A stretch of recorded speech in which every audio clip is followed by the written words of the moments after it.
Hello, ladies and gentlemen. Welcome back to another episode here on African Confessions. So there was a voice note that I posted earlier on. I'll try to translate it, even though it does not make sense. But what I believe is that whatever that she was saying in their spiritual realm, in their own kingdom, whatever she was saying, it really does make sense to them. It might be a code that they use. So what she was saying basically was that she is God, and when she is speaking, I was supposed to wait until she finishes up everything that she was trying to tell me. And she is saying that these things that we are doing of exposing secrets and everything, it is leading people into occultism by us exposing everything. And she is going to make sure that she punishes each and everyone that shares these confessions. And she believes that she is really God here on earth, because even in the Bible they wrote about her, some strange stuff that she was talking about right there. Then we are going to try to keep on recording as well as publishing the videos here on YouTube, as difficult as it might be. Sometimes you might be stressed out with all of these spiritual battles that might be taking place.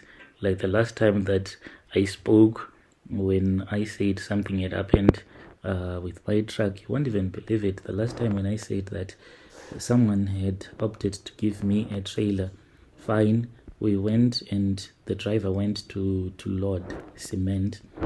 After the driver had loaded, that was when he discovered that there were cement bags all over the road, and it was almost in the middle of the night when he was driving from that mine. And then he called me. That moment when he called me, I did not even know what to do anymore. I just felt like my strength gone. A pilot full of cement, just lost like that, and the trailer got damaged as well. And lucky enough, the mine accepted the cement bag and replaced everything, since we were still the truck was still in the premises of the mine. So those are some of the spiritual battles that I do face constantly, but we'll try to keep on recording and posting constantly. So I will just play a little video of the driver that sent me the video, saying that this is what happened. At that time he had already returned back to the mine, and he had picked up the cement that had fallen over. I even thought that maybe he had not tied the pilots properly, but everything was okay. But he just don't even know what happened. The pilot just fell off just like that. And he even said he just felt like he needed to put double straps on each and every pilot. If he had placed one, tied down the pilots with only one strap, then it was going to be like a big accident later on that was waiting to happen. So in his mind, he just said, let me strap it down with two straps per pilot to just keep the load safe. But the bags just fell off. I thought that maybe he did not put the corner plates, but he had put the corner plates, everything. He had followed the whole procedure, but that is what happened. So those are some of the spiritual battles that sometimes you might face, and they affect you mentally to even sit down and to read someone else's story. When you are fighting your own battles as well, it becomes hard. So let me play the video for you, then we move on to the next confession.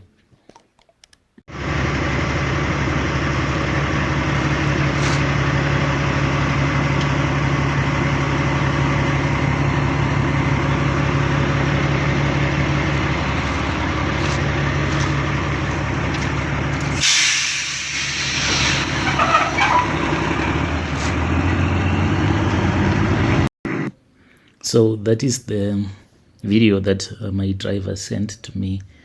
The pilot full of cement just tipped over, and all I can say is that strange things indeed, they do happen in this world. But we'll keep on pushing and we'll keep on posting, no matter how hard it might be mentally, as it might be affecting me when I think about all the misfortunes that you might be facing in your other businesses, in your life as well. But we'll try to keep on posting as well. So let me play for you the next confession. Good morning, Brother Nash. Can you please post my story as Heidi? I'm a single lady aged 35 years and I've never been married. So this is the reason I went to this church, to seek the face of the Lord. It was on a Sunday in 2014. I woke up and I was so depressed with the situation I was in. I was looking at some of my age mates. They were doing well in their husbands' houses, but I was struggling to have a boyfriend. So that is when I decided to go to the church which I saw on Facebook. I woke up and prepared to go there. When I reached that church, the moment I stepped at the gate, I manifested and I was taken to the holy ground. By that time, the prophet wasn't at church. People were singing and praising God. When I was okay, I was taken out of the holy ground and I was given a chair to sit. When the prophet came, I manifested again and it was now serious. And when I was delivered, I woke up in front of the congregation. I was surrounded by 3 cameramen who were taking a video and the prophet was standing close to me.